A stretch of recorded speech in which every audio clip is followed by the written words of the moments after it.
Clear है? Sound clear है? ठीक है, एवरीथिंग इज ओके। चलिए आज बहुत ही एक इंपॉर्टेंट चैप्टर पे हम टॉपिक पे काम करेंगे। चैप्टर इलेक्ट्रिसिटी, लेक्चर 5th है आज, आई थिंक 5वां लेक्चर है इलेक्ट्रिसिटी पे। आज के बाद जो हम कवर करेंगे वो न्यूमेरिकल पे आएंगे, हीट को छोड़ के हीट को कराएंगे डे आफ्टर टुमारो। करेक्ट, कुछ प्रैक्टिकल एक्सरसाइज करना, आप लोग थ्योरी पढ़ के बोर हो गया होगा तो उस पर हम काम करेंगे। Till now you have studied, क्या स्टडी किया हमने? यू हैव स्टडीड और learn regarding simple electric circuit. जैसे ये है, हमने बना रखा टाइम सेविंग करने के लिए। इससे बेटा एक चीज ध्यान रखना, जब आप लोग क्लास में अभिषेक, आर्यन, अंकित, अमन, बेटा ये ध्यान रखना आप लोग जब क्लास में बैठो ऑनलाइन में तो पेन एकदम बगल में रख दो। Don't touch your notebook, book as well as pen. Focus on board and concept. जितना मैं बोलता हूं हर लाइन एक क्वेश्चन है, हर लाइन एक कंसेप्ट है। मैं जीरो डिस्टर्बेंस, जीरो टॉलरेंस लेके चलता हूं कि मेरा कोई हर मोमेंट, हर सेकंड यूजफुल हो। ठीक है बेटा? हाँ, वीडियो अपलोड हो जाते हैं नेक्स्ट डे तो उसको पॉज करके आप जो मैं बोल रहा हूं उसको लिख सकते हैं नेक्स्ट डे, लेकिन आज 1 घंटा मुझे दे दीजिए, आपको लिखने की जरूरत नहीं है। करेक्ट? चलिए, तो till now you have studied voltage और potential difference, current, resistance, battery, etcetera etcetera. Correct है। अब हम रेसिस्टर की बात करेंगे, देखो धीरे धीरे आ रहे हैं। आज हम कवर करेंगे बेटा सीरीज की बात करने जा रहे हैं, but before discussion on the series topic some exercise must be required, some terminology must be required to elaborate, explain and differences between some terminology, वो बहुत जरूरी है।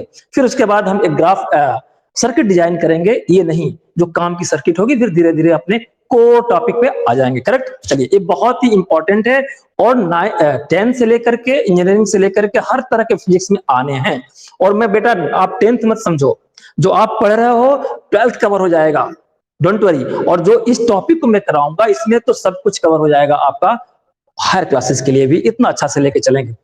आइए, मैंने कहा बेटा कि पिछली क्लास में हम लोगों ने बहुत सारे चीज का ओम्स लॉ को फेस किया था। हम लोगों ने ओम्स लॉ में रेसिस्टिविटी, रेसिस्टेंस की बात किया था, रेसिस्टर की भी बात किया था। रेसिस्टर आज और आपको समझ में आ जाएगा, मैंने कहा था ना कल और समझ में आ जाएगा क्योंकि उसका एप्लीकेशन है। थोड़ा सा मैं हिंट कर दूं बच्चों आप लोगों को, हाँ कोई दिक्कत? थोड़ा सा मैं हिंट को, क्लैरिटी है ना?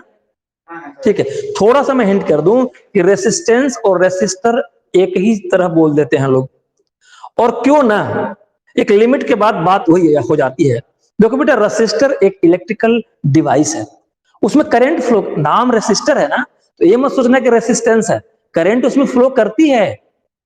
और उस रेसिस्टर का जो पावर है वो रेसिस्टेंस कहलाता है।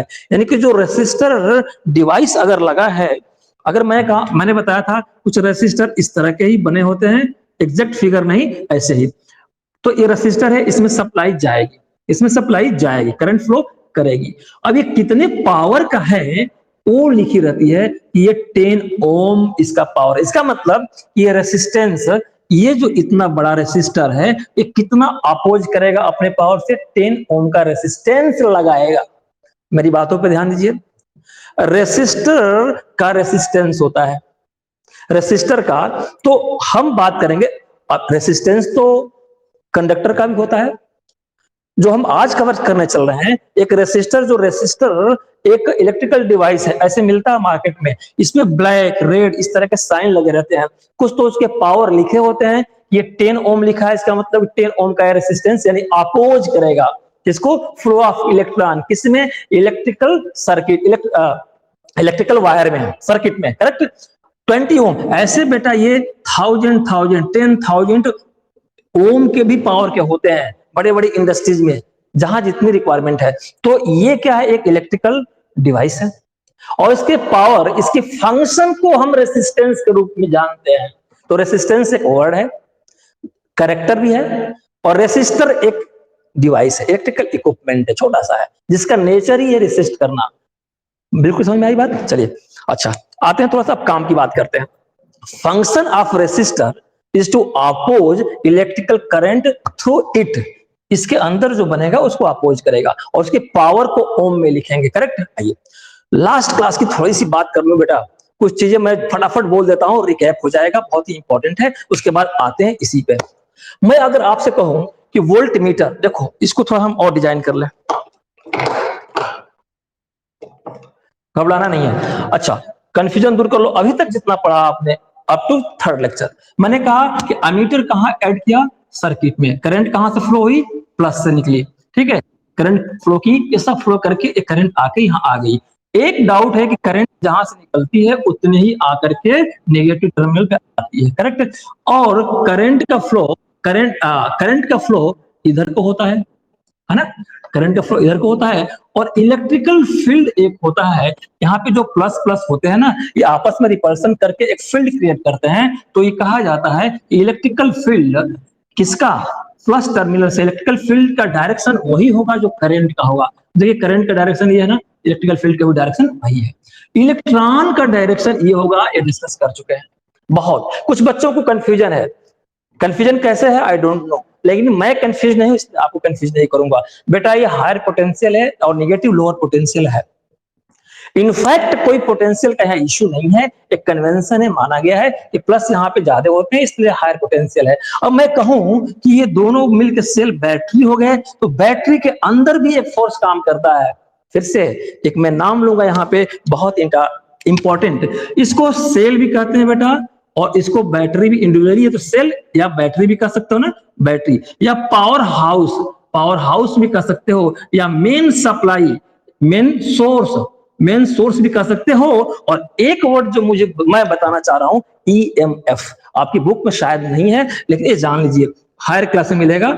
ईएमएफ, इलेक्ट्रोमोटिव फोर्स, इलेक्ट्रॉन को मोटिव करने वाला बल, इलेक्ट्रॉन को धक्का मारने वाला बल, तो अल्टीमेटली क्या है, बैटरी ही तो है। या उसके बाद एक नाम दे दूं बेटा और, तो पोटेंशियल डिफरेंस, और दे दूं तो वोल्टेज। इतने नाम से जाने जाते हैं, करेक्ट। तो कहीं ये वर्ड आएगा तो समझ लीजिएगा इन्हीं की बात होती है। तो जैसे प्लस माइनस इधर चल रहे हैं, बैटरी के बाहर, सेल के बाहर, सोर्स के बाहर, तो बैटरी के अंदर भी केमिकल रिएक्शन होते हैं, उसमें भी प्लस माइनस इलेक्ट्रॉन चलते हैं। क्वेश्चन ये दिमाग में आपकी बात आनी चाहिए, क्वेश्चन आना चाहिए आपको कि बैटरी के अंदर भी रेसिस्टेंस होता है क्या? हाँ होता है।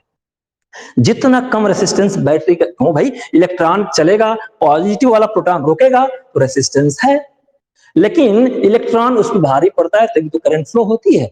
तो उसमें इतना रेसिस्टेंस, जितना कम जिसका रेसिस्टेंस होगा, किसका, बैटरी का, उतने बैटरी अच्छी मानी जाती है, उतने इलेक्ट्रोमोटिव फोर्स, उसका ईएमएफ अच्छा माना जाता है, करेक्ट। अब मैं पूछूं कि पूरे सर्किट का जो ईएमएफ है, क्या बैटरी के ईएमएफ के बराबर होता है? होना चाहिए। जो सर्किट में जितना आपका वोल्ट पोटेंशियल दौड़ रहा है, बैटरी के अंदर भी पोटेंशियल है, यानी कि जो एक पूरे सर्किट में इलेक्ट्रोमोटिव फोर्स अप्लाई हो रहा है करंट फ्लो करने के लिए, तो बैटरी के अंदर भी अगर उतने ही इलेक्ट्रोमोटिव फोर्स होंगे, प्लस और माइनस अंदर की केमिकल रिएक्शन में, तो कहेंगे कि बैटरी अच्छी है। यानी कि स्टैंडर्ड कंडीशन में अंदर के इलेक्ट्रोमोटिव फोर्स बैटरी के और बाहर के सर्किट में ईएमएफ बराबर होते हैं, स्टैंडर्ड आइडियल ईएमएफ बोलते हैं उसको, करेक्ट। चलिए एक चीज मुझे बताना है कि अब क्वेश्चन होता है कि बच्चे कहते हैं कि सर जी यहीं पे एमीटर जोड़ें, तो मैं कंफ्यूजन दूर करता हूं, वरना फिजिक्स और मैथ खेलने की चीज है, एक सर्किट है मेरा, ठीक है। मैं कह रहा हूं कि यहां जोड़ लो यार। कंसेप्ट देखो, एमीटर का काम है सर्किट में इलेक्ट्रिसिटी को मेजर करना, तो चाहे ये पूरी सर्किट में इलेक्ट्रिसिटी सेम है, जितना निकल रही है उतना यहाँ पे आ रही है, ध्यान रखना। तो कहीं भी लगा दो, मैं कहूं कि ओहो मैं एमीटर यहां लगा दूं, कोई दिक्कत नहीं, मैं यहां लगा दूं एमीटर। हाँ, वोल्ट मीटर में है वो पैरेलल जोड़ेंगे, वोल्ट मीटर में पैरेलल जोड़ते हैं। क्यों जोड़ते हैं? क्योंकि वोल्ट एमीटर ही पूरी इसमें करंट फ्लो मेजर करता है, और वोल्ट मीटर किसी भी दो पॉइंट पे, जैसे ये पॉइंट ओ पॉइंट, इन दोनों पॉइंट पे पोटेंशियल डिफरेंस और पोटेंशियल डिफरेंस को मेजर करता है। पॉइंट ए पे पोटेंशियल डिफरेंस कितना है और पॉइंट बी पे, यानी दो पॉइंट के बीच में पोटेंशियल डिफरेंस। जैसे अगर इस सोर्स है बल्ब, तो बल्ब के पहले कितना पोटेंशियल है और बल्ब के बाद कितनी पोटेंशियल है, दो पॉइंट के बीच में निकालता है, इसके पैरेलल जोड़ते हैं। सेम सिचुएशन मैंने जानबूझ के लिया है कि बुक में यही दिया है। रेसिस्टेंस के कोई भी जो पॉइंट है, कोई भी पॉइंट पे दो पॉइंट ले लो, वोल्टमीटर लग सकता है। अब है कि ये हमने रेसिस्टेंस, या अब बोलूंगा रेसिस्टर, अभी जस्ट 5 मिनट बाद अब इसको रेसिस्टर बोलूंगा। तो अगर ये रेसिस्टेंस लगा हुआ है, रेसिस्टर ही मान लो लगा हुआ है, तो रेसिस्टर के पहले कितना पोटेंशियल डिफरेंस है, और उसके बाद कितना पोटेंशियल डिफरेंस है उसको मेजर करता है। और पोटेंशियल डिफरेंस अगर नहीं रहेगा, जीरो रहेगा, तो करंट फ्लो नहीं होगी। करंट फ्लो होने के लिए एक ऊंचा और एक नीचा, यानी एक हाई पोटेंशियल इधर का क्षेत्र हाई वाला और इधर का लो क्षेत्र क्रिएट होना चाहिए। और एक क्रिएट कौन करता है?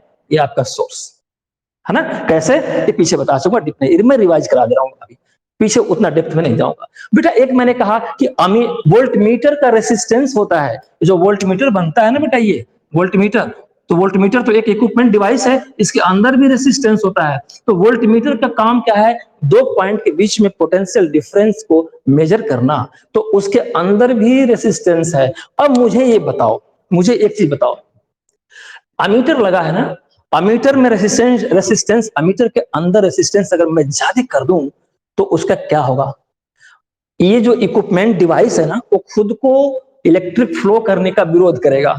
तो कंसेप्ट ये है कि जितना इलेक्ट्रिक यहां चली उतना एंड पे यहां भी मिलती है। तो जब ये अपने ही खुद विरोध करके इलेक्ट्रिसिटी के पावर को कम कर देगा तो यहाँ पे सेम सप्लाई नहीं आएगी। अगर यहाँ आई है तो यहाँ हर जगह आई होती है, वो कम हो जाएगी। इसका मतलब कि अमीटर ऐसे कंसेप्ट पे बना होता है कि उसके अंदर का resistance tends to zero, zero के नजदीक होता है। अमीटर में मान लो शून्य लिख दोगे कहीं तो कोई दिक्कत नहीं, यानी वेरी वेरी वेरी लो, है ना, क्योंकि जितना इनपुट है उतने यहाँ पे आता है।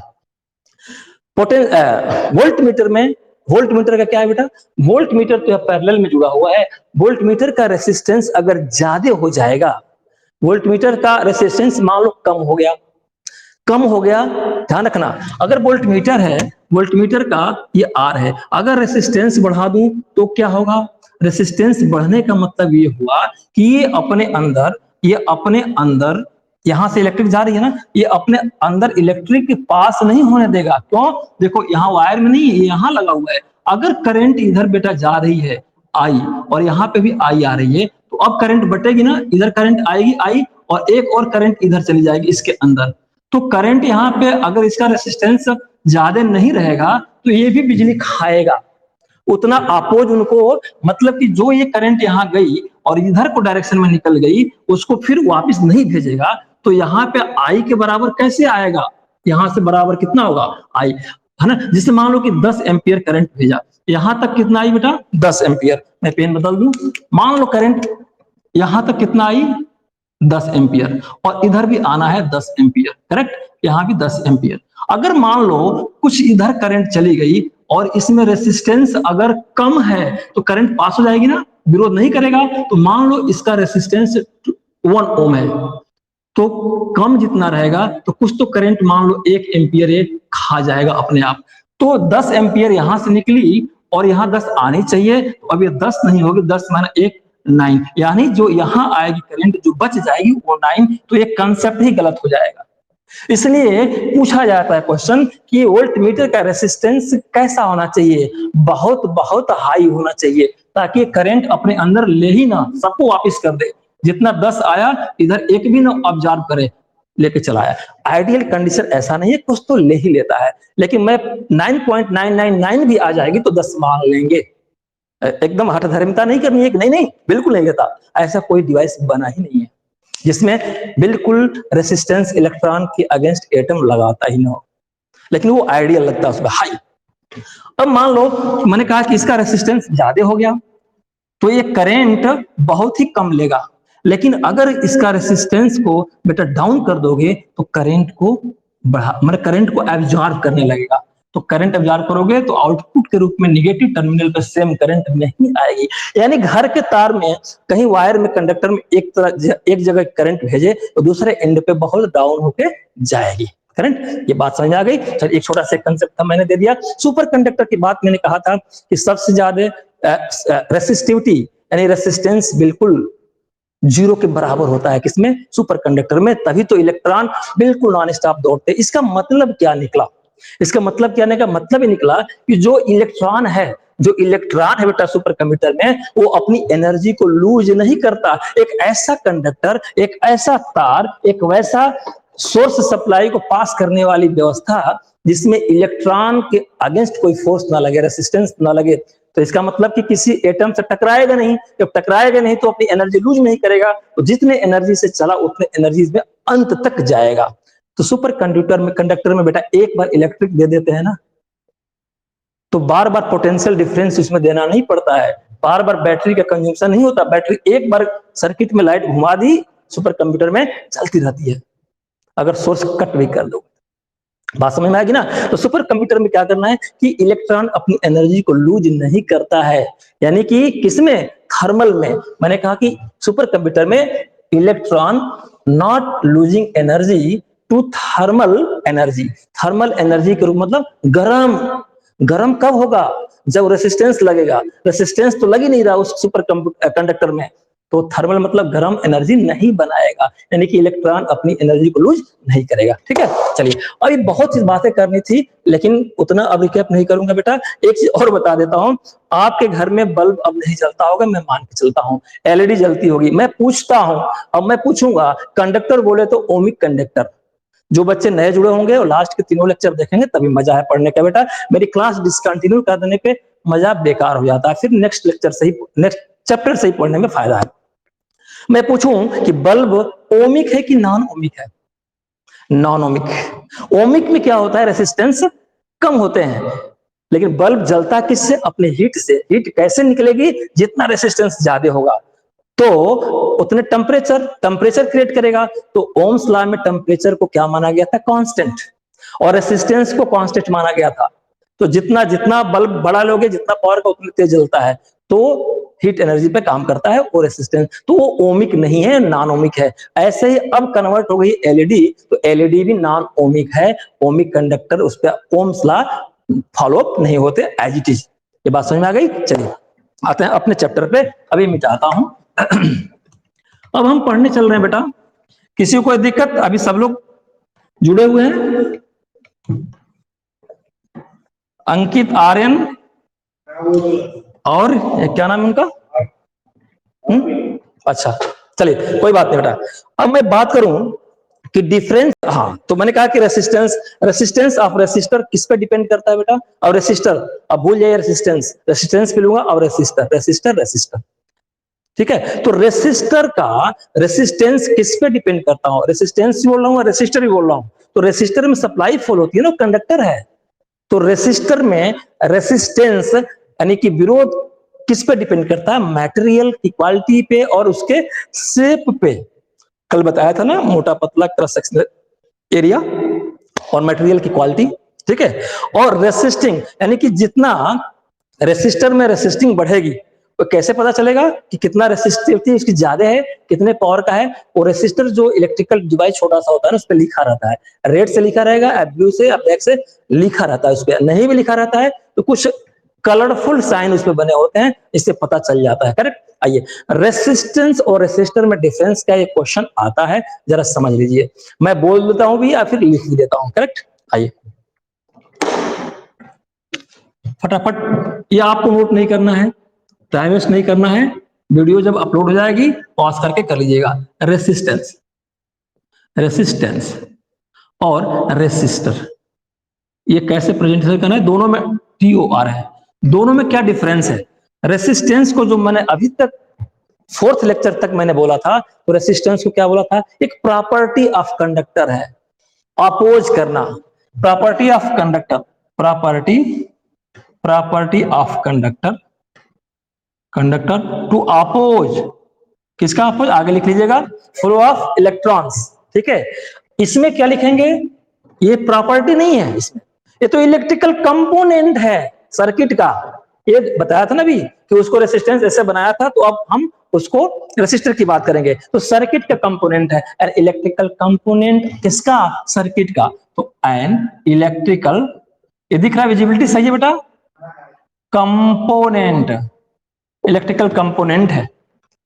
सेकेंड क्या है? रेसिस्टेंस में लिखना होगा तो determine the quality of current, ये करंट की क्वालिटी को डिटरमिन करता है। डिटरमिन मतलब जितना बड़ा रेसिस्टेंस रहेगा उतने करंट की क्वालिटी कम हो जाएगी। तो कंट्रोलर है ना ये, पासेस थ्रू इट, किसके पासेस? अगर रेसिस्टेंस से कोई करंट पास होती है तो उनको कंट्रोल करता है। बल्ब बहुत फ्यूज होते हैं आपके घर में, तो एक रेसिस्टर लगा दो, देखो कम कर देगा बल्ब फ्यूज। हाँ, करंट थोड़ा उसकी प्रकाश कम हो जाएगा लेकिन फ्यूज की चांसेस कम हो जाएगा। लड़ी लगाते हो घर में ना, हाईली रेसिस्टेंट होता है, उसमें बहुत फ्यूज कम होती है। तो determine the quantity of current that determine quantity of current की क्वांटिटी को डिटरमिन करता है that current that passes through it. ये थ्रू इट कैसे बोला? दैट पासेस थ्रू इट, मतलब कि अगर ये सर्किट है, फटाफट बनाते हैं, तो इसके थ्रू जो पास होगा ना, तो उसकी क्वांटिटी कितनी करंट की इधर जा रही है उसको डिटरमिन करता है। इससे अगर कोई यहां से इसके बीच में कोई करंट पास होती है तो इट व्हेन, कब ये करता है? Potential difference apply across it. When potential difference, PD लिखूं या वोल्टेज लिख दूं, बात की है, अप्लाइड ऑन इट। अगर यहाँ पे पोटेंशियल डिफरेंस, इसका मतलब क्या हुआ, भाषा समझो। अगर यहाँ पे बैटरी नहीं जुड़ी है, ऑन नहीं है, तो ये काम ही नहीं करेगा। जब ऑन रहेगी तभी ना, तो जब इस बैटरी को ऑन कर देंगे, पोटेंशियल डिफरेंस लगा देंगे, अप्लाई कर देंगे, तो ये क्वांटिटी, कंट्रोल क्वांटिटी बताता है करंट की, इसके अंदर से कितना जा रही है। इसमें क्या लिखेंगे बेटा दूसरे में? ये क्या करते हैं? इट हैज प्री डिटरमिन, ये पहले से तय होता है कि इनकी क्षमता कितनी है। इसमें पहले से तय नहीं है, उसमें पहले से तय होता है कि इतने ही रेसिस्टेंस ये देंगे, चाहे जितना भी करंट फ्लो करा लो। तो इसमें प्री डिटरमिन होते हैं electrical resistance. It has pre determine, MIN, pre determine. क्या प्री डिटरमिन करता है? किसका करता है? Electrical resistance. इलेक्ट्रिकल, ये रेसिस्टेंस बेटा आपको लिखना नहीं है, आप वीडियो अपलोड के बाद लिखते रहिएगा, कॉन्सेप्ट अपना बिगाड़िए मत, अटेंशन करिए। जैसे मैंने कहा कि ये ऐसे एक है, ऐसे ही होता है, इसी तरह से एग्जैक्ट बोल नहीं पा रहा हूं। जैसे मान लो ये 1 ओम है, चाहे इसमें कितना भी वोल्टेज बेटा दे लो, कितना भी करंट ज्यादा फ्लो कर लो, 1 ओम से ज्यादा ये रेसिस्ट कर ही नहीं पाएगा। प्री डिटरमिन इसका पावर है। अगर मैं कहूं कि एक और है, ये मैं कहूं कि 1000 ओम का है, ये कितने का है? अब तो ओम बोलूंगा ना, इसका भी रेसिस्टर का यूनिट एक ही है। तो ये 1000 ओम, मतलब चाहे जितना भी करंट दो, ये 1000 ओम का रेसिस्टेंस पैदा करेंगे। रेसिस्टर रेसिस्टेंस पैदा करेगा, दोनों वर्ड अब मैं बोल रहा हूं साथ साथ, कंफ्यूज ना होना। रेसिस्टर रेसिस्टेंस पैदा करेगा, कितना? इससे ज्यादा नहीं करेगा। तो ये प्री डिटरमिन इसकी पावर होती है, 10,000 ओम के भी होते हैं। करेक्ट? अब आ जाओ शांति, अब हम चैप्टर पे टेक ऑफ करने वाले हैं।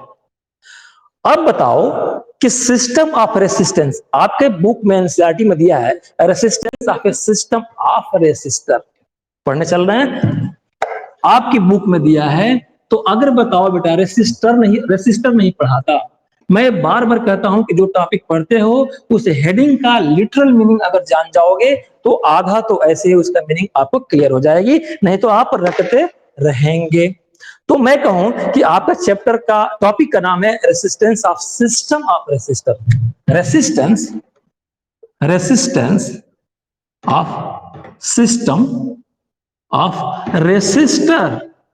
देखो रेसिस्टेंस वर्ड एक सिस्टम है और एक रेसिस्टर है। रेसिस्टेंस पढ़ा चुका हूं, रेसिस्टर अभी पढ़ाया मैंने, दोनों बात किया मैंने। ये सिस्टम रेसिस्टर क्या है? सिस्टम किससे मिलके बनता है? आपके घर का, मैं पूछूं आपके घर का सिस्टम क्या है? तो मैं क्या पूछ रहा हूं कि आप हैं, आपके मम्मी है, आपके पापा हैं, हो सकता है आपके दादा और दादी हैं, और एक इनका कैसे व्यवस्था है, खान पान कैसा है, डिनर कब होता है, लंच कब होता है, बाजार का व्यवस्था कैसी है, कपड़े वगैरह कैसे खरीदे जाते हैं, इसी पे एक सिस्टम, यानी घर का सिस्टम कैसे चलता है। कहते हैं ना मम्मी कि भाई पापा को या आपको, बच्चों को, कि भाई खर्च मत करो, घर का सिस्टम बिगड़ जाएगा। तो घर का जो शुरू से लेके अंत तक एक दिनचर्या में सब कुछ शामिल हो गया, कपड़े लता, रहन सहन, पढ़ना लिखना, कॉपी किताब, फीस एक्सेट्रा, ऑल और कॉल्ड कंबाइंड टू ऑल। मैंने क्या वर्ड यूज किया बेटा? Combined to all is called system. तो इसमें हम किसको कंबाइन करने चल रहे हैं? इसमें अब बात करेंगे रेसिस्टर के कॉम्बिनेशन का। इसमें अब बात करेंगे किसका, रेसिस्टर के कॉम्बिनेशन का। मैं कहूं कि ये एक रेसिस्टर है, अब बेटा मैं गोला गोला नहीं बनाऊंगा, ठीक है ना, अब मैं ऐसे कर दूंगा, इसको रेसिस्टर ही समझना, ठीक है। एक रेसिस्टर हुआ, जिसको रेसिस्टेंस कर रहे हैं आप, मैं इसी को मान रहा हूं रेसिस्टर है। तो एक रेसिस्टर हुआ, कोई बात नहीं, एक और घर में हमारे रेसिस्टर हो गए, एक और हो गए, ठीक है बेटा। इन सबको जब मैं कंबाइंड कर दूंगा तो कहूंगा कि सिस्टम ऑफ रेसिस्टर्स। एक रेसिस्टर हुआ, दो रेसिस्टर, तीन, यानी कि R1, R2 और R3, ये सबको कंबाइंड किया तो एक सिस्टम कहलाएगा। तो now we are going to study system of resistor, that means combination of resistor, one more than one, more than one ही तो कंबाइन करोगे। तो अब कैसे करें सिस्टम के रेसिस्टर को, कैसे कंबाइंड करें? तो कंबाइंड करने के दो मेथड, आ जाओ। अब मैंने बोला कि कंबाइंड, कंबाइंड किसको, BINED, किसको कंबाइंड, रेसिस्टर को कंबाइंड करना है, रेसिस्टर को कंबाइंड करना है। कैसे करेंगे, हाउ कैसे, तो इनके हाउ या मैं कहूं मेथड, बात एक ही है। कैसे करेंगे कंबाइंड भैया, इनको कनेक्शन करेंगे, कनेक्ट करेंगे। मोर देन वन रेसिस्टर है तो रेसिस्टर, अब बोल रहा हूं ध्यान रखना, तो इससे ज्यादा है तो उसको हम कंबाइन करेंगे। कैसे, कनेक्ट इन सीरीज और कनेक्ट इन पैरेलल मेथड है। तो क्या है बेटा, पहला मेथड क्या हुआ, कनेक्टेड इन सीरीज, तो मैं बड़ा लिखूं सीरीज, और दूसरा हो गया connected in parallel, PLLEL parallel. तो हम पढ़ने चल रहे हैं connection of series, system of series, resistance of A system of A resistor की बात अब करने जा रहे हैं। तो दो मेथड है इनको कनेक्ट करने के लिए, एक कनेक्टेड इन सीरीज, या सीरीज में कंबाइन करेंगे या पैरेलल में कंबाइन करेंगे। तो सीरीज में कंबाइन करने के क्या मेथड है, पैरेलल में क्या मेथड है, बहुत ध्यान से, सिर्फ 20 मिनट अटेंशन दे दो, फिर मजा आ जाएगा। कैसे कनेक्ट करते हैं सीरीज में। तो पहले हम बात करेंगे सीरीज की, देन आएंगे हम पैरेलल की। एक मैं बहुत ही थोड़ा टाइम लगेगा, एक अच्छी तरीके से मैं बना रहा हूं, एक सर्किट बनाऊंगा। मैं दो बना देता हूं इकट्ठे, चलो कंफ्यूज हो जाओगे। यहां मैं बनाता हूं, आइए बड़ा बना रहा हूं कि मेरे बच्चों को देखने में प्लस, ये और नहीं बनाऊंगा। इसी तरह से बहुत सारे बैटरी, दो सेल हो गया ना तो बैटरी हो गया। अब हम बैटरी पे, क्योंकि बड़ा काम करने चल रहे हैं तो बैटरी से ही काम होगा, सेल भूल जाओ, सेल तो समझाने के लिए होता है, मोर देन वन सेल की हम बात करेंगे, करेक्ट। अच्छा, मैंने कहा कि एक सर्किट है बेटा, ये बना दिया, और बना दिया मैंने ये, और यहाँ पे एमीटर लगाऊं या मैं इधर लगाऊंगा, चाहे तुम्हारी इच्छा जैसी, क्योंकि करंट नापना है, सर्किट में करंट फ्लो हो रहा है, कहीं भी एमीटर लगा दो, कंफ्यूजन दूर, कहीं भी एमीटर हम लगा दें, कंफ्यूजन दूर। चलिए, मैंने कहा कि यहाँ पे एमीटर यहाँ पे एमीटर मैंने लगा दिया। लगाने का तरीका क्या है, ये प्लस वाले से प्लस को जोड़ा तो इधर प्लस। जिन बच्चों को कंफ्यूजन थी, इसी सर्किट का सारे कंफ्यूजन मैं दूर कर दूंगा, किसका, सर्किट का, करेक्ट। तो मैंने कहा कि यहाँ पे मैंने कंबाइंड कर दिया, ठीक है, एमीटर कर दिया। अब हम बात करेंगे थोड़ा सा, आप इसको ऐसे करूंगा, ऐसे करने के बाद अब मैं क्या करूंगा, यहाँ पे एक अब रेसिस्टर की बात करूंगा, वन, एक और रेसिस्टर की बात करूंगा, क्योंकि हमें रेसिस्टर का सिस्टम ना, तो मोर देन वन लेना है, ये करूंगा। और बेटा एक और करूंगा ऐसे, ऐसे, उसके बाद लाऊंगा और यहाँ पे सीधे जोड़ दूंगा, यहाँ पे लाऊंगा और सीधे जोड़ दूंगा। ये सर्किट है, अभी नहीं, मान लो यहाँ पे हमने एक स्विच दे दिया, ठीक है, ये क्या होगा, स्विच, मैंने बताया था, ये क्या कहा मैंने, स्विच। अमीटर को चाहो तो यहां भी ऐड कर सकते हो, यहां भी, यहां भी, यहां भी, जैसी तुम्हारी इच्छा। ये कंफ्यूजन दूर हो गई, क्योंकि उसका कैरेक्टर करंट को मेजर करना, चाहे जहां कर दो मेजर कर लेगा। आइए, अब मुझे जो बताना आपको कि सर्किट में सिर्फ यही नहीं होता है ना, वोल्ट मीटर भी होता है, और वोल्ट मीटर को कहां, पोटेंशियल डिफरेंस नापने किसी भी दो पॉइंट पे, और मेजर करता है क्या, पोटेंशियल डिफरेंस किसी दो पॉइंट पे। तो दो पॉइंट आपकी मर्जी, चाहे जिसको चूज कर लो। तो मैंने कहा कि दो पॉइंट, यहां पे मैंने एक लिखा एक्स पॉइंट और यहाँ पे मैं एक लिख दूं वाई पॉइंट। इन दोनों के बीच में बताओ, मैं चाहूं तो अलग अलग भी निकाल दूं, यहां से लेके एक वोल्टमीटर लगा दूं, यहां से इस पॉइंट और इस पॉइंट के बीच में, इसके बीच में, इसके बीच में कहीं भी लगा दो। तो मैंने कहा कि हम बात कर रहे हैं इस पॉइंट की, और यहाँ पे मैंने लगा दिया वोल्ट। और वोल्टमीटर कैसे लगाते हैं? पैरेलल, सर्किट के पैरेलल। पैरेलल हो गया ना। इसमें भी तो प्लस माइनस है बेटा, प्लस माइनस कैसे करेंगे? ये पहला प्लस से प्लस जुड़ेगा, दूसरा अपने आप क्या हो जाएगा? निगेटिव। ये निगेटिव हो गया। और ये इसमें कहां से करें? ये प्लस वाला ही तो इधर भी आ रहा है, तो इसका पहले प्लस हो जाएगा, यानी कि इधर हम प्लस लिखेंगे, इधर वाला निगेटिव। कैसे कनेक्ट करते हैं एमीटर और वोल्टमीटर? ये बात मेरे बच्चों को समझ में आ गई कि नहीं आई? अब आते हैं करंट की। डायरेक्शन ऑफ करंट क्या होगा बच्चों? डायरेक्शन ऑफ करंट किधर होगा? क्लॉकवाइज।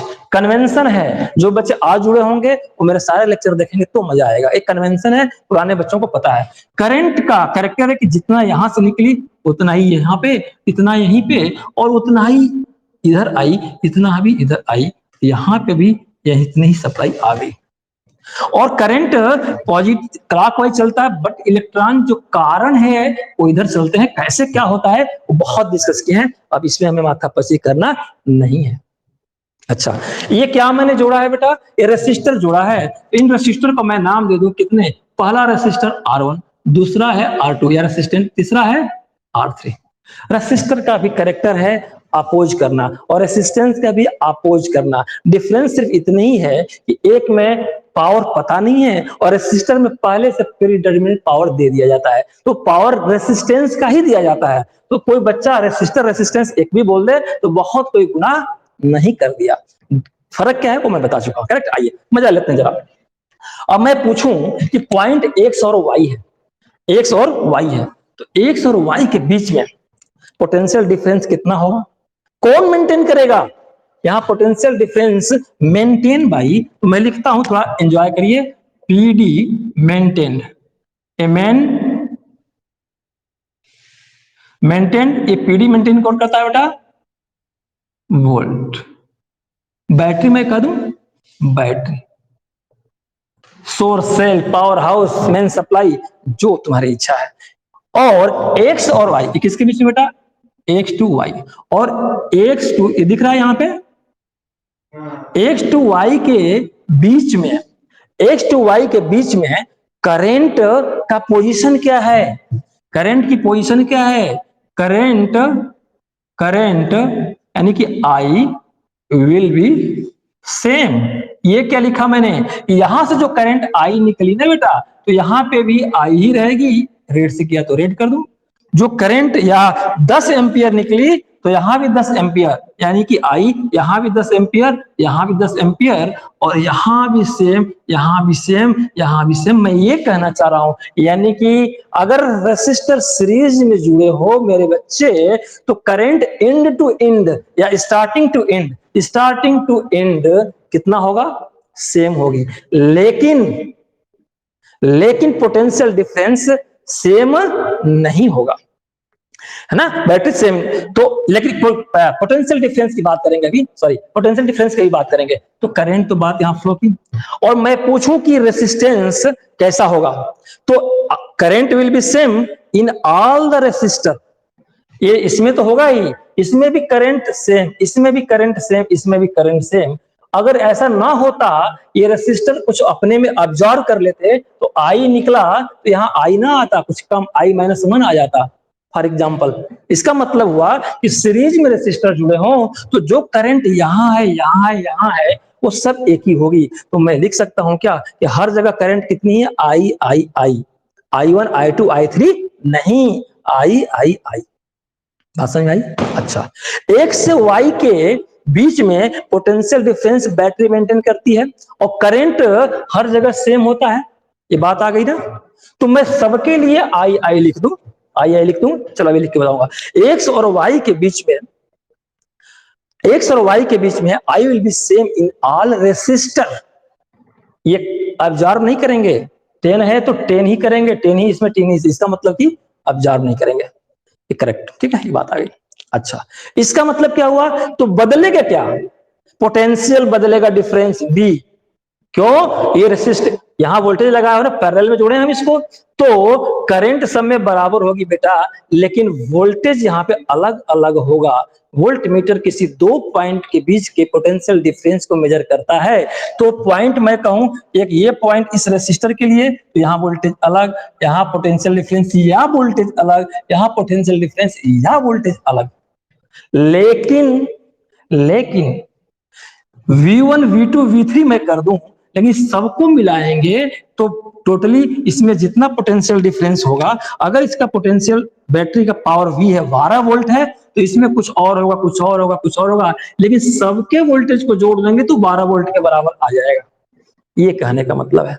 इसका मतलब एक कंक्लूजन निकला बेटा कि अगर V, अब ये V किसका है, ये भी किसका है, पूरे सर्किट का, यानी कि पूरी बैटरी का पावर।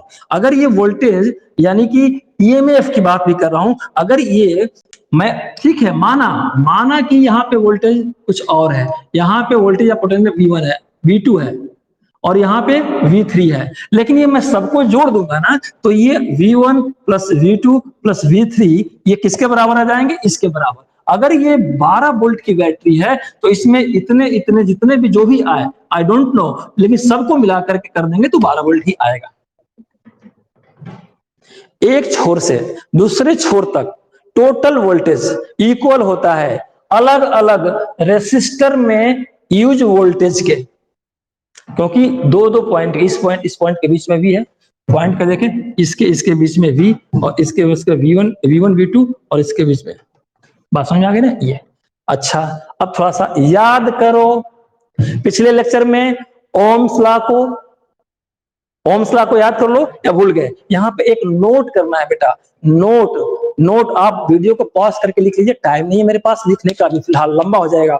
नोट करना है कि charge move in series resistance, ये सीरीज है ना, हाँ, एक चीज बताना भूल गया, कैसे रेसिस्टर को सीरीज में जोड़ते हैं, बहुत इंपॉर्टेंट चीज मेरे दिमाग से स्लिप की है। कैसे जोड़ेंगे बेटा, मान लो मेरे पास 3 रेसिस्टर है, तो ऐसे एक का एंड दूसरे का स्टार्टिंग से, दूसरे का स्टार्टिंग, ऐसे ही जोड़ा है ना मैंने ऊपर, कि एक का एंड दूसरे का स्टार्टिंग, यानी कि एंड टू एंड, एक रेसिस्टर का एंड दूसरे रेसिस्टर के स्टार्टिंग से शुरू जुड़ेगा, और दूसरे का जो एंड है ये पहले वाले के स्टार्टिंग से जुड़ेगा। ऐसे सीरीज में जोड़ते हैं, पैरेलल में ऐसा नहीं है, देखेंगे। यानी कि एक का एंड दूसरे का स्टार्टिंग, बिगिनिंग, है ना। चलिए, तो मैंने कहा charge move in series, series में जो चार्ज मूव करते हैं resistance, charge move in series resistance, ये किस वजह से, only along a single route. Series में कॉम्बिनेशन अगर आपने किया है रेसिस्टर का, तो जो चार्जेस फ्लो करते हैं ना, देखो सिंगल रूट है, रूट मतलब रास्ता, और अलग अलग रास्ता क्या है बेटा, कि अगर एक ऐसा रेसिस्टर है, ठीक है, करंट का एक रास्ता है, और यहीं से मैं एक और जोड़ दूं, तो एक करंट आई यहां से निकली, तो एक यहां करंट होगी, एक यहां, रास्ता बदल गया, रास्ता बदलेगा करंट बदल जाएगा। तो यहां पे कहीं रास्ता बदला है, नहीं, रास्ता एक ही है। तो सीरीज का जो सबसे बड़ी कैरेक्टर होता है कि रूट एक ही होता है, यानी कि इलेक्ट्रॉन फ्लो करेंगे सिर्फ सिंगल रूट में, डबल रूट पैरेलल में देखेंगे। आप लोग क्या सोचे थे कि 4 लेन होगा, 5 लेन होगा, हाईवे नहीं, सिंगल रोड, सिर्फ जाना है, करेक्ट। अच्छा, अब मुझे बताओ, अगर कोई एडिशनल करना है तो करंट के डिफरेंट रेसिस्टेंस आर डिफरेंट, यानी कि करंट के डिफरेंट रेसिस्टेंस लेंगे तो डिफरेंट करंट होगी, डिफरेंट रेसिस्टेंस होगी, तो वो सीरीज में जोड़ नहीं पाएंगे। यानी कि इस रेसिस्टर को इसके सीधे नहीं जोड़ना है, यहां जोड़ना है, मान लो यहां पे, तो रास्ता बदल गया ना, इसको उठा के यहां जोड़ना है, रास्ता बदल गया, यहां सिर्फ एक ही रास्ता है, इसीलिए सीरीज कहलाता है, सिंगल रूट एक ही साइड में है, करेक्ट। ये करेक्ट होता है। कैसे जोड़ता है मैंने बता दिया, ठीक है बेटा। ये क्या आया, ये बात समझ में आ गई, और यहीं पे मैं एक इसको डेरिवेशन दे देता हूं। क्या डेरिवेशन दूंगा, कि सीरीज में सारे एक दूसरे से बेटा कनेक्टेड हैं, तो कनेक्टेड है, तो मैंने क्या आपको बोला था, मैंने यही तो आपसे कहा था कि सीरीज में अगर कनेक्शन करते हो तो वोल्टेज अलग अलग होंगे, रेसिस्टर के माइंड, रेसिस्टर के वोल्टेज अलग अलग होंगे, लेकिन सभी रेसिस्टर में करंट एक ही होगी। इसका मतलब ये हुआ प्यारे बच्चों कि इस रेसिस्टर में करंट आई ही है, ये आई है, ये आई है, कोई यहाँ पे खर्च नहीं है। देखो आई निकली और आई आई जाके आई आई आई 10 एम्पियर निकली तो 10 10 10 10 10 आ गई।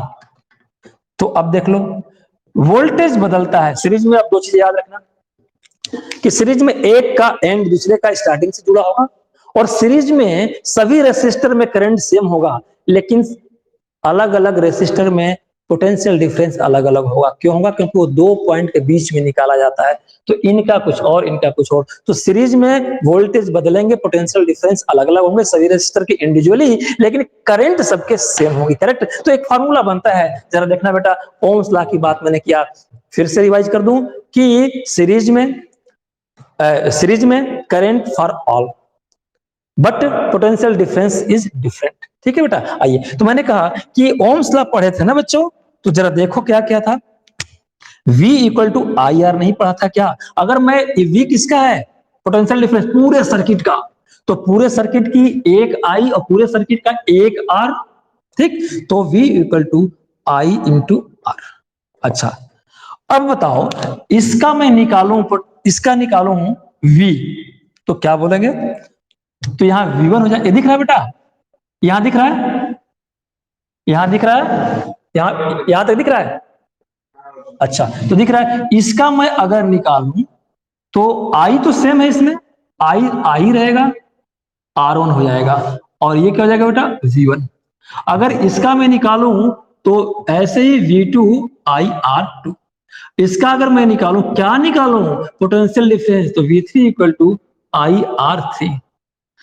थर्ड रेसिस्टर का पोटेंशियल डिफरेंस, थर्ड रेसिस्टर के पहले और बाद में पोटेंशियल डिफरेंस, सेकेंड रेसिस्टर के पहले और बाद दोनों के बीच में पोटेंशियल डिफरेंस, इसके पहले और बाद दोनों के बीच में पोटेंशियल डिफरेंस। करेक्ट? तो मैंने कहा था ना, क्या कहा था कि सबको जोड़ दोगे V1 V2 V3 तो किसके बराबर? V के आएगा। हमने सबको जोड़ दिया V, और इनके जगह पे फैला दें क्या? V1 के जगह पे लिखूंगा आई R1, है ना? क्या लिख दूंगा बच्चों? आई R1, और V2 की जगह पे आई R2, और V3 की जगह पे आई R3। कोई नया काम किया क्या? कुछ तो नहीं किया मैंने। तो अब देखो I इंटू आर, आई सब में कॉमन है, हम भी ले लेते हैं R1 plus R2 plus R3। ये आ गया। I से I, हमें R निकालना है ना, तो R इक्वल टू क्या होता है बेटा? I नीचे जाती है, जिन बच्चों को दिक्कत है ऐसे समझ लें। एक स्टेप में बढ़ा देता हूं, ये तो सबको पता है बेटा। विजिबिलिटी सही है? क्लैरिटी सही है? आई बच गया आपके पास बच्चों, जो बच गया आर। अब मैं आर को क्या लिखूं? एस, सीरीज वाला आर। क्वेश्चन में दिया रहता है, नहीं भी दिया तो आप लिखे सीरीज में जोड़े है ना, सीरीज का मैंने अभी बात किया तो आर एस। आर एस मतलब सीरीज का रेसिस्टेंस, यानी कि तीन रेसिस्टर अगर सीरीज में जोड़े हैं तो तीनों का रेसिस्टेंस अभी डिस्कशन करेंगे, डोंट वरी। तो आर एस, या यहां पे लिख सकते हो कि सीरीज में VS V2S V3S जो भी इसको, तो RS मैंने इकट्ठे लिखा, तो R1 plus R2 plus R3। ये देखिए आपका डेरिवेशन हो गया। करेक्ट? बोलिए। हैं? क्या कट गया कनेक्टिविटी? हाँ है? आपको कौन कौन है? कोई नहीं, मेरे को छोड़ दो। कोई बात नहीं, डोंट वरी। ठीक है बेटा? चलिए, तो मैंने कहा कि ये RS क्या हुआ? R1 R2 R3। इसका मीनिंग क्या निकला? इसका मीनिंग क्या निकला? इसका मीनिंग बेटा ये निकला कि अगर आप पूछोगे कि सर जी इसका R1 R2 R3 है, R1 R2 R3 है, क्या ये मैं तीनों रेसिस्टर के जितने पावर है, जो भी पावर होंगे 1 ओम 2 ओम, मान लिया कि R1 का पावर कितना होगा? 2 ओम, इसका हो गया 3 ओम, और इसका हो गया बेटा 4 ओम। कितना हो गया? हाँ बेटा, अभी जैसे माइक्रोफोन हटाएंगे बेटा आपकी आवाज आएगी। कौन था? आर्यन, I1 वाला? हाँ, IR। ओहो, अच्छा कोई बात बेटा। कैसे डिस्कनेक्ट हो गए थे? आर्यन है? अंकित कैसे डिस्कनेक्ट हो गया बेटा? Don't worry. मैंने कहा कि जो V है V किसका है? ये बैटरी का। बैटरी किसके लिए है? पूरे सर्किट की है। तो अलग अलग पोटेंशियल डिफरेंस यहाँ है, तो सबको जोड़ दोगे तो इसी के बराबर होगा। तो वही मैंने लिखा V equal to V1 V2 V3। ये V1 किसका है? सिर्फ इसका अलग से पोटेंशियल डिफरेंस है, और इसका अलग है, इसका अलग है। तीनों को जोड़ोगे तो हर हाल में पूरे सर्किट का जो वोल्टेज है ना उसी के बराबर आएगा। ये लिखा मैंने। अब V equal to I R, Ohm's law था उसका मैंने हेल्प लिया। तो अगर V equal to I R किसका? एक पूरे सर्किट का।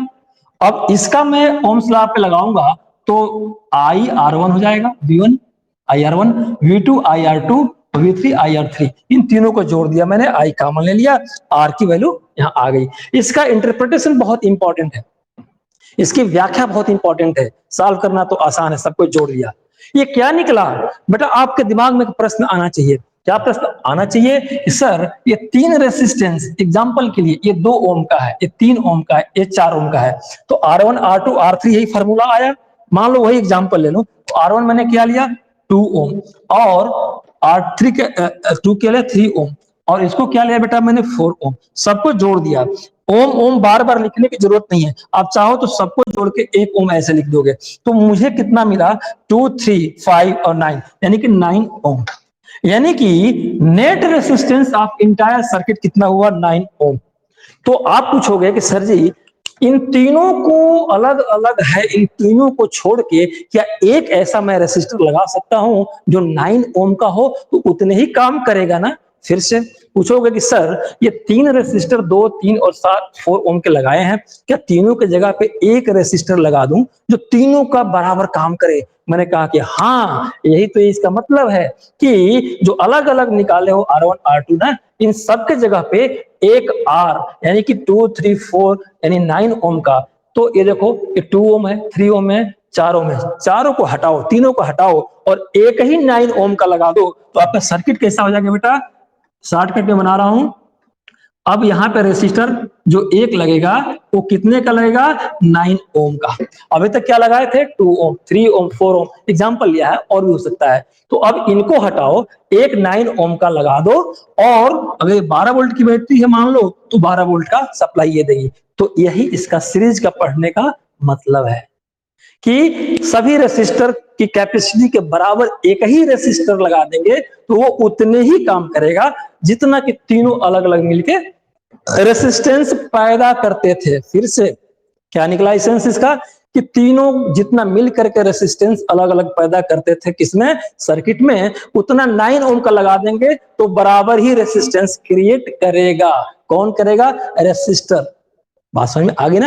अच्छा, थोड़ा सा और इसमें आते हैं। अब मैं पूछूं आपसे, एक और व्याख्या की बात है बेटा, थोड़ा सा और एक एक्सप्लेनेशन, इंटरप्रिटेशन जिसको कह लो, इससे क्या सेंस निकला? एक और निकला। एक तो सेंस निकला आपका कि तीनों के बराबर एक 9 ओम का लगा दें, करेक्ट? यानी आर सीरीज में है तो R1 R2 सबको जोड़ के एक लगा देंगे।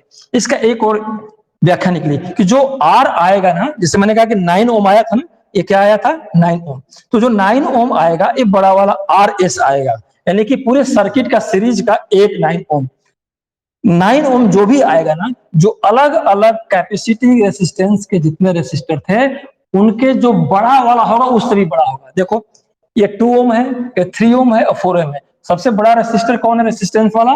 ये 4 ओम का। तो 4 ओम से भी बड़ा 9 ओम नहीं हुआ, यानी कि सबके बराबर एक 9 ओम का रेसिस्टर लगा देंगे तो सबके बराबर ही रेसिस्टेंट क्रिएट करेगा। लेकिन वो तीनों में जो सबसे बड़ा रेसिस्टर होगा ना, रेसिस्टेंस, उनसे भी ये बड़ा आएगा। बस इसमें इतना ही आपको समझना था। प्रैक्टिकल क्वेश्चन करेंगे? हाँ, क्वेश्चन हो तो बताओ। रेसिस्टेंस करंट ही नहीं कम कर रहा है तो रेसिस्टेंस का मतलब क्या? किसका मतलब जो ओवरऑल करंट दे रहा है तो रेसिस्टर इसको कम ही नहीं कर रहा है तो रेसिस्टर ही क्या? नहीं करेगा ना भाई, रेसिस्टेंस एक विरोध उत्पन्न करेगा। हम क्या ले रहे हैं? एक इस सर्किट को समझाने के लिए कर रहे हैं कि अगर ऐसा है तो करंट पे फर्क नहीं पड़ना उसका, वो ऐसा बनाया जाता है सिस्टम का, हमें जितनी करंट चाहिए तो बहुत पावर मीनिंगलेस हो जाता है ना उसकी बेटा। लेकिन लगता है कि आपको करंट को कम लेना है, कम इंटेंसिटी का लेना है, कम डेंसिटी का लेना है, तो पावर बढ़ा दीजिए रेसिस्टेंस का। ये तो सिर्फ समझाने के लिए है कि चाहो तो बढ़ा दो, पावर करंट कम हो जाएगी। लेकिन नॉर्मली जब ऐसे रेसिस्टेंस लगाने लगेंगे हर जगह तो फिर करंट ही नहीं आपको मिलेगी। ये तो फिनोमिना है, समझाना है, करेक्ट। मतलब सर करंट कब होता है? नहीं, ये होता है, सुनो सुनो, होता है। घर की लड़ी लगती है ना, देखो लड़ी एक दूसरे से जुड़ी होती है ना, एक का एंड दूसरे के स्टार्टिंग, एक का एंड दूसरे के स्टार्टिंग, कितना कम जलती है, क्योंकि सीरीज में जोड़ी गई है और वहां रेसिस्टेंस ज्यादा है। बात समझ रहे ना, तो है ना यूज, सीरीज में जोड़ी गई है और रेसिस्टेंस ज्यादा है, तो उसमें करंट सब में बराबर बराबर। अगर लड़ी, मान लो एक लड़ी है, चलो समझा देते हैं बेटा, आपने घर में एक लड़ी लटकाया, एक यहाँ, ये मान लो ये लड़ी वाले बल्ब है, ठीक है। अगर करंट यहाँ मान लो 10 एम्पियर है, यहाँ 10 एम्पियर, यहाँ 10 एम्पियर, अगर 10 एम्पियर नहीं आती तो पहली लड़ी जलती और ये डीम जलती, दूसरी और डीम जलती, तीसरी और डीम, और चौथी बिल्कुल नहीं जलती। ऐसा होता ना, इसलिए सीरीज में जोड़ा जाता है कि करंट सब में बराबर जाए और सारे बल्ब बराबर ग्लो करें। बात समझ आ गई कि नहीं समझ में आ गई? क्लियर? चलिए आइए अब दूसरी चीज बात करेंगे, पैरेलल की। सीरीज में हो गया, अब पैरेलल की। तो क्या देखा आपने सीरीज में कि एक दूसरे से कनेक्ट होते हैं एंड टू एंड, और एक से स्टार्ट होगा एंड में खत्म हो जाएगा। इनके करंट के डायरेक्शन नहीं बदला, करंट एक ही डायरेक्शन में चली सीरीज में। अब हम बात करेंगे पैरेलल की। मेरे पास टाइम है, अगर आप लोग बोर हो गए तो पैरेलल छोड़ दूं, लेकिन बहुत ही आसान है, 2 मिनट में मैं खत्म कर दूंगा उसको, क्योंकि इसमें मैंने टाइम दिया आपको पर्याप्त। चलिए अब पैरेलल का मैं फटाफट मिलाता हूं, ये यही बनाते हैं, ठीक है। चलिए दोनों को साथ लेके चलते हैं। पैरेलल थोड़ा सा छोटा बनेगा, डोंट वरी। पैरेलल, सीरीज और पैरेलल में डिफरेंस भी देखेंगे बेटा। पैरेलल में क्या, रास्ते बदलेंगे, किसके, करंट के। यहां रास्ता नहीं बदला, वहां करंट के रास्ते बदलेंगे। तो कैसे बदलेंगे देखते हैं। मैं अब छोटा सा बनाऊंगा क्योंकि जगह मेरे पास बेटा अब इतनी ही है, ठीक है ना। ये है और ये मैंने बैटरी बना दिया, ठीक है। अब पॉइंट वगैरह नहीं बनाऊंगा, इतना डिटेल में नहीं, मैंने समझाया था आपको समझाने के लिए।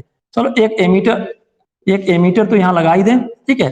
तो यहां तक पहुंच गए और यहाँ आ गए, यहाँ करंट फ्लो की आपको ने बताया करंट की डायरेक्शन। अब फटाफट मैं चलूंगा, करंट आई यहाँ पे थी तो यहाँ पे भी आई करंट होगी। यहां तक किसी बच्चे को दिक्कत? आइए अब मैं कुछ बात करूंगा आपसे। एक पॉइंट लिया मैंने, कहा ये एक्स पॉइंट है, और यहां से एक रेसिस्टर ऐसे ऐड किया, ठीक है। एक रेसिस्टर हमने ऐड किया,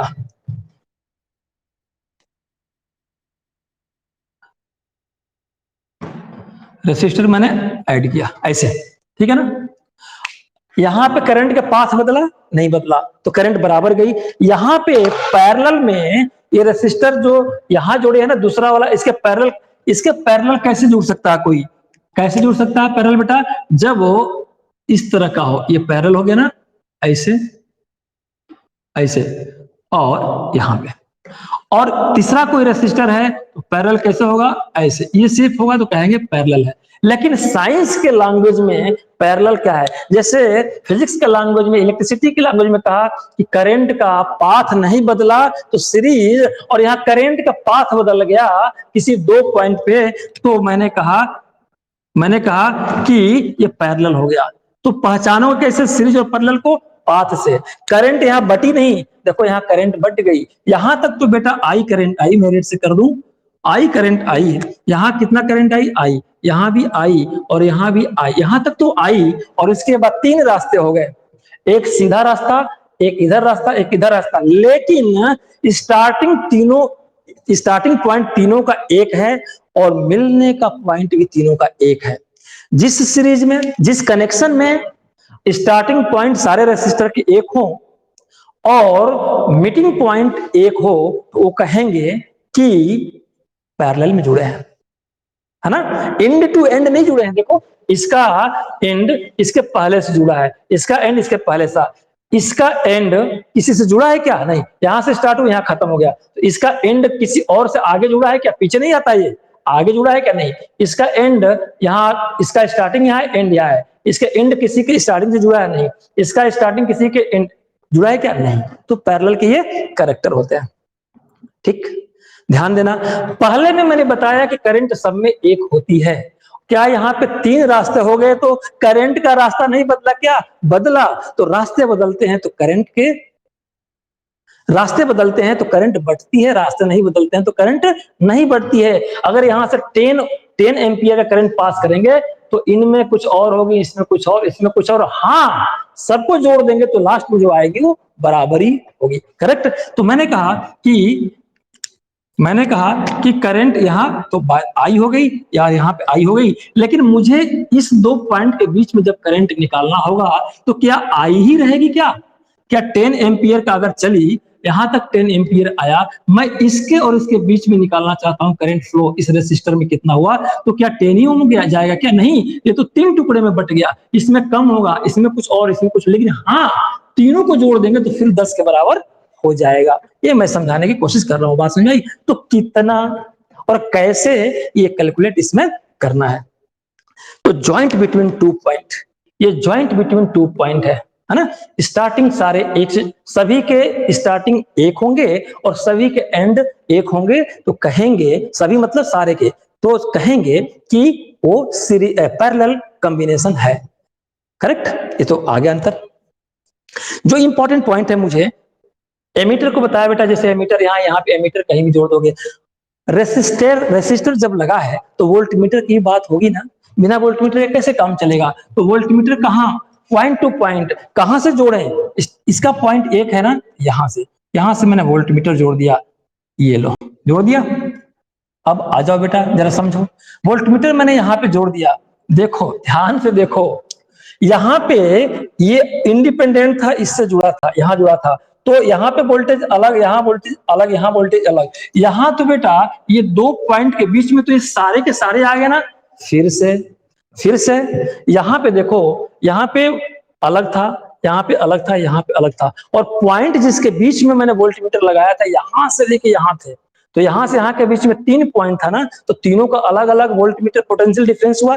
लेकिन यहाँ देखो पॉइंट 2 है, यहाँ से यहाँ तक पॉइंट 2 था, इसमें अलग अलग थे, और यहाँ से यहाँ तक पॉइंट 2, बीच में अगर हम पोटेंशियल डिफरेंस निकालेंगे तो ये सबके लिए, ये तीनों के पॉइंट तो 2 ही है ना, इनके पॉइंट 2 नहीं थे।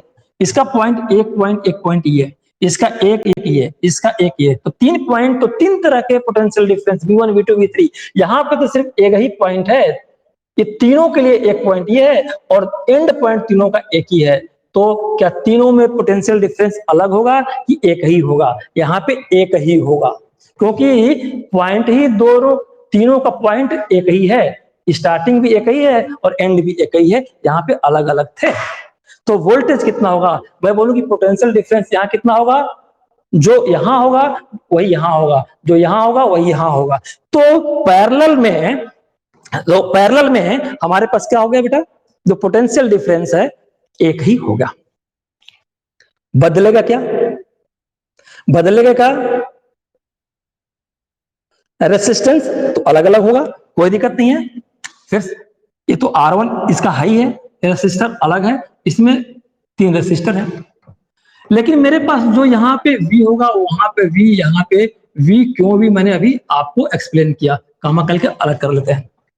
करंट के बारे में कुछ सोचते हैं,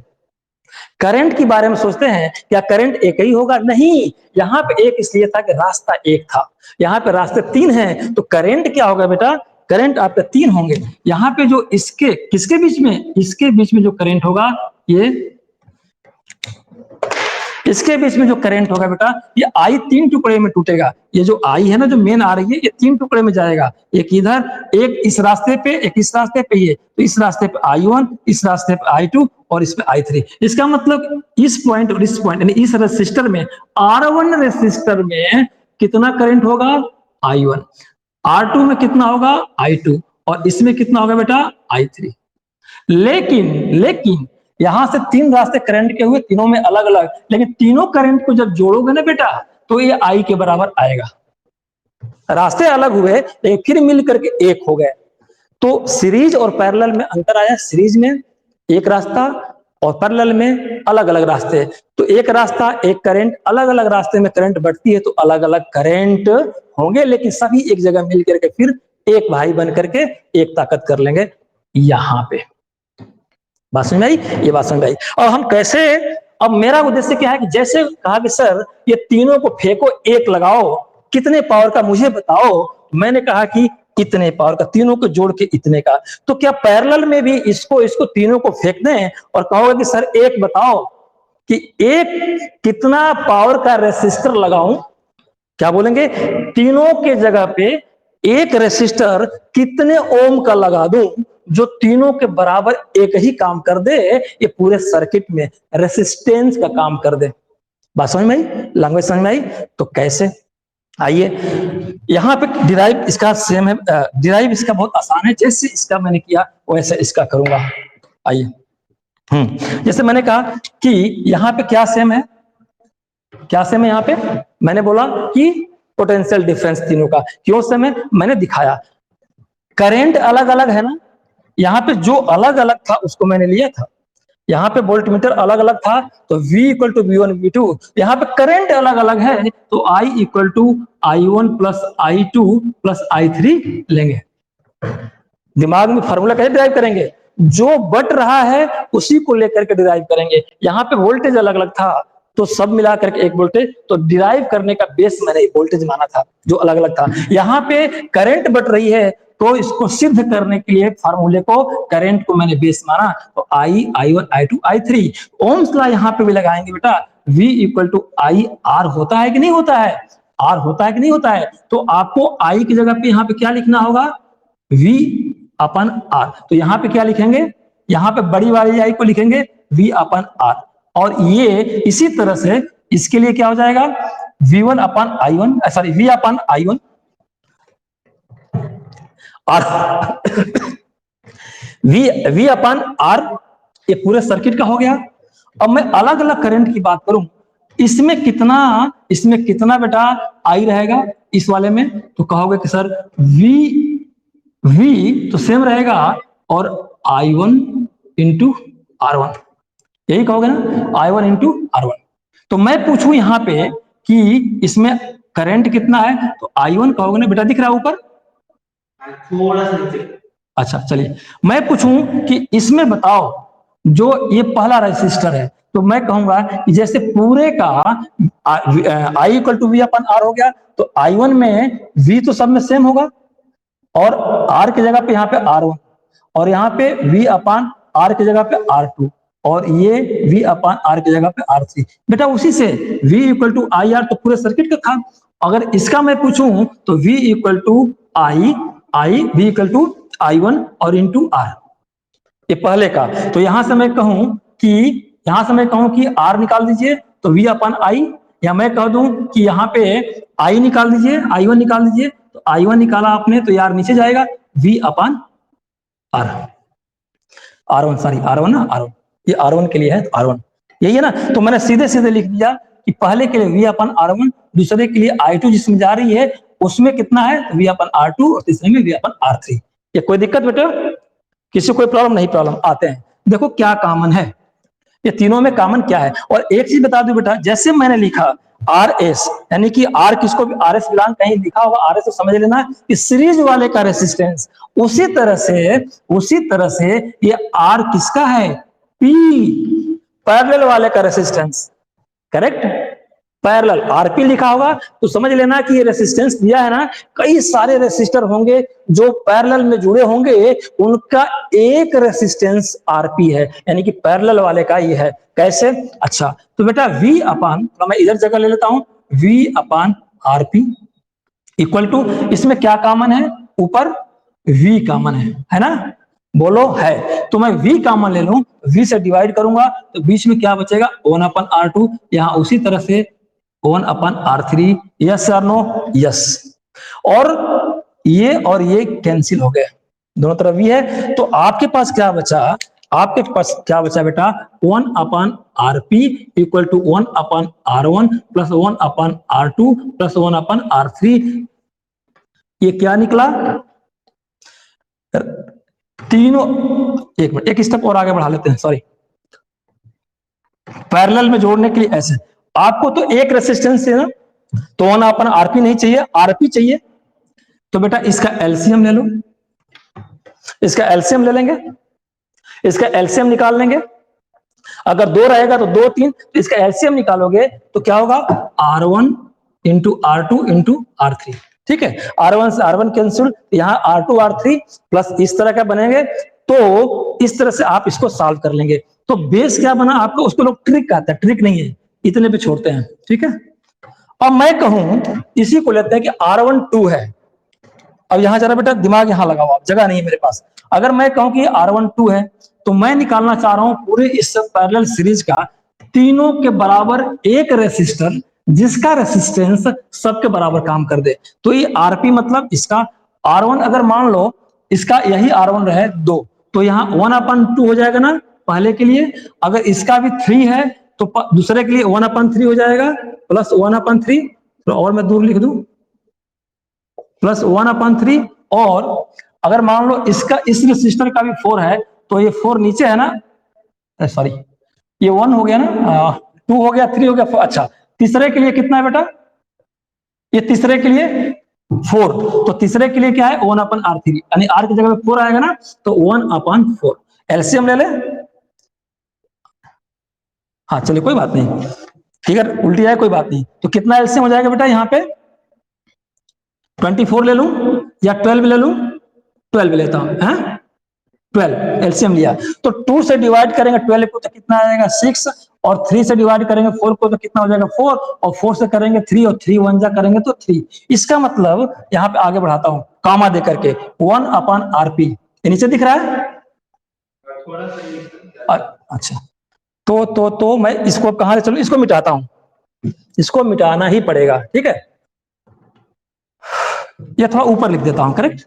आइए यहां लिखता हूं 1/RP इक्वल टू 1/2 मैंने लिखा था जो मिटाया था, 1/3 लिखा था, 1/4 लिखा था। एलसीएम लिया मैंने 12 हुआ, तो 2 6 जा 6 में 1 करेंगे तो ये 6, और 3 4 जा 4 से 1 में 4, 4 3 जा 3 से करेंगे ये, तो कितना आया आपके पास बेटा 1/RP resistance connected in parallel. तो कितना आएगा आप 10 और 13/12।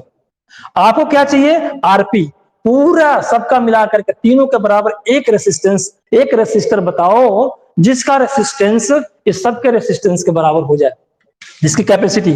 तो आरपी नीचे है ना, इसको पलट दो, इसको पलट देंगे तो इसको भी पलट दीजिए। ठीक है, कैसे चालाक बच्चे करते हैं, आरपी इक्वल टू RP/1 ना, पलट दिए तो ये भी पलट जाएगा 12/30। ये आंसर हो गया। ऐसे सोच लू, क्रॉस मल्टीपल कर दो बेटा, इससे इसमें इससे इसमें, तो RP into 13 equal to 12 into 1।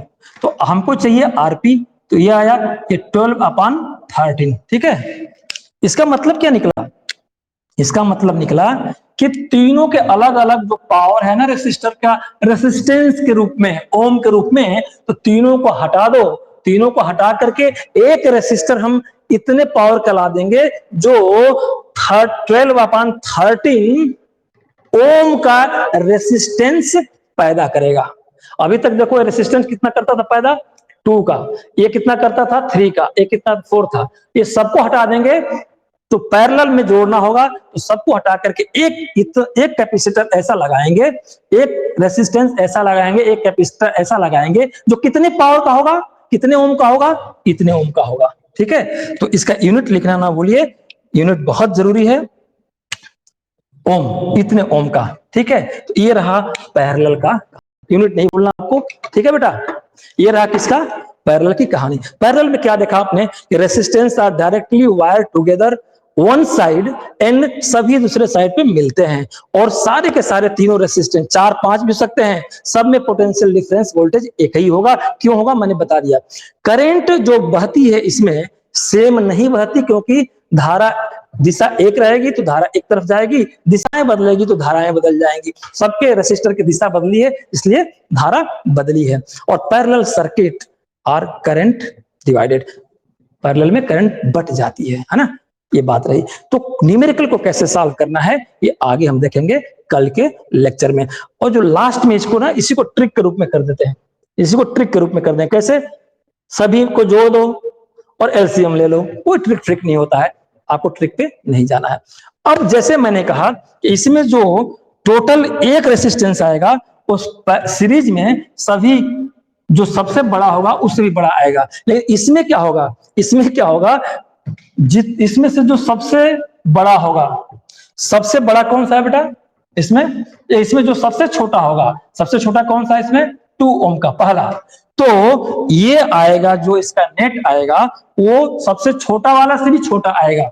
देखो सबसे छोटा कितना? 2 ओम का। इसको करेंगे तो नेट यानी एक रेसिस्टर कैपेसिटी की आएगी, पैरेलल में जुड़ा हो तो सबसे छोटा वाले से भी छोटा वैल्यू आएगी। इसमें क्या है? सबसे बड़े वाले से भी बड़ी वैल्यू आई। कितना आई थी? 9। करेक्ट, 9 ओम है ना। तो ये रहा सीरीज का कनेक्शन सर्किट में किसका? रेसिस्टर का जोड़ने का और उसकी वैल्यू कैलकुलेट करने का। तो कैसे सबको हटा करके एक लगा सकते हैं सीरीज में भी, और पैरेलल कॉम्बिनेशन ऑफ रेसिस्टर में भी सारे को निकाल के एक लगा सकते हैं। इसका उद्देश्य यही था। तो मैं अगर कहूं सर्किट में, अब मैं मिटा दूं बेटा, अब इसको सर्किट बनाना चाहूं तो कैसे बनाऊंगा? देखो एक लगाऊंगा ऐसे और यहाँ बैटरी जोड़ दूंगा। जितना तुम अलग अलग किए थे ना, अब मैं एक ही लगा दूंगा जिसका पावर होगा 12/13। और इसमें सबके जगह पे मैं एक सर्किट बना दूंगा, सबकी जगह पे एक सर्किट बना दूंगा। इसी के बीच में बनाया था समझने के लिए। एक मैं सबकी बराबर, तो इस सबके बराबर 4, 3, 7 to 9 एक ही लगा दूंगा रेसिस्टर, जो कितना का होगा? 9 ओम का। और इसमें कितना का मैंने लगाया था? ये इतने ओम का। देख लो सबकी जगह पे एक 9 ओम का, सबकी जगह पे ये इतने ओम का। ये फिगर उल्टी आ गई है क्योंकि हमने आंकड़ा ही अटपटा लिया है। लेकिन आपके क्वेश्चन में, तो मेरा ऑब्जेक्टिव था आज एक क्वेश्चन कराना, टाइम आपके पास नहीं है, आपके ऊपर से ना चला जाए, छोड़ देते हैं। कल का लेक्चर मिस ना करिएगा। सीरीज और पैरेलल कॉम्बिनेशन के प्रैक्टिकल क्वेश्चन करेंगे और ओम्स लॉ के भी प्रैक्टिकल क्वेश्चन हम करेंगे आपकी एनसीईआरटी से। जब एनसीईआरटी फिनिश हो जाएगी आपकी, तो फिर डिफरेंट ग्रुप पे चलेंगे रिवीजन के टाइम। पहले आपको श्योर कर लूं, सिक्योर कर लूं कि एग्जामिनेशन का डर आपका खत्म हो जाए, यूनिट टेस्ट का डर खत्म हो जाए। तो thank you very much, good night all of you, thank you very much.